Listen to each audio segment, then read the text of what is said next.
Попитахме 100 студенти в ФЖВК. Как се казва? Гелга. Каква специалност кой курс сте? Комуникационен менеджмент, трети курс. Дискотека студентска или бар център? Бар център, 100%. Здравейте, може да ми кажете вашето име?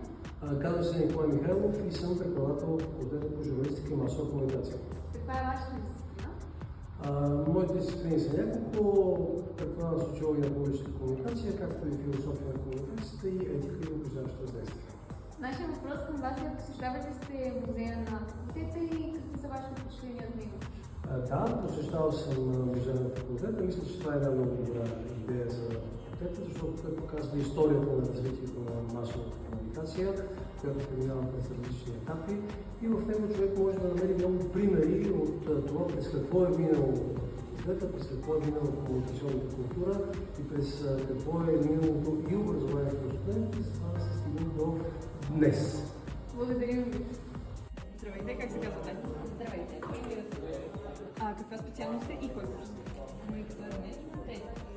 Тук се намираме пред една от най-важните части от факултета по журналистика и масова комуникация. Коя е най-честата ви покупка от тази покупна машина? Невероятно тук звучи, но ето това. Къде е? Ето го. Вземете си. Задължително. Задължително. Задължително. Благодаря ви много. Здравейте, можете ли да ми кажете вашето име? Кой курс, коя специалност? Канина, комуникационен менеджмент, трети курс. Искам да ви питам, реално в нашата тъй обичана вендинг машина някога виждали ли сте да има вода на тези празни места? Виждала съм, да, даже съм си взимала, само че вече доста време няма вода, така е. Тоест не е само мит, било е реалност някаква. Точно така. Здравейте, как се казвате? Десислава Димитрова. Каква специалност сте и кой курс? Трети курс, комуникационен менеджмент. Какъв е един съвет, който бихте дали на сегашните курс? Важно е много специалността, която се избирате да ви харесва, но още по-важно е да контактувате с колкото се може повече хора и да завързвате нови приятелства, защото те ще ви станат до живота. Благодаря ти, много подходящо за факултета по журналистика и масова комуникация. Здравей, може да твоето име, твоята специалност и кой курс. Здравейте, аз съм Гергана Димитрова, четвърти курс в статистика. Нашия въпрос към теб днес е: чувала ли си за подкаста на факултета и как се казва той? Чувала съм за него, но не съм го слушала и може би не съм получила достатъчно силно впечатление от други хора.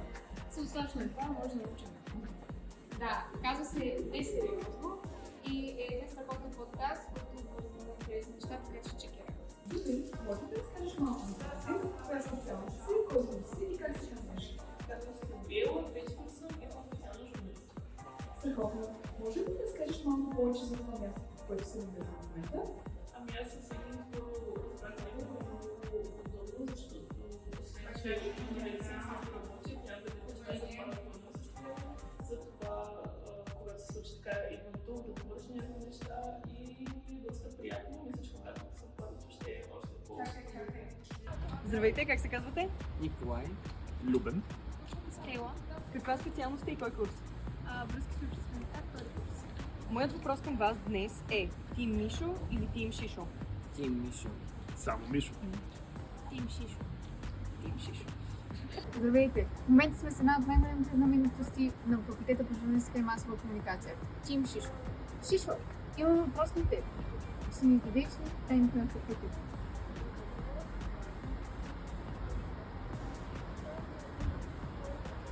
Някой да превежда. Ами, да, малко стари форек, не казва много, но сме доволни.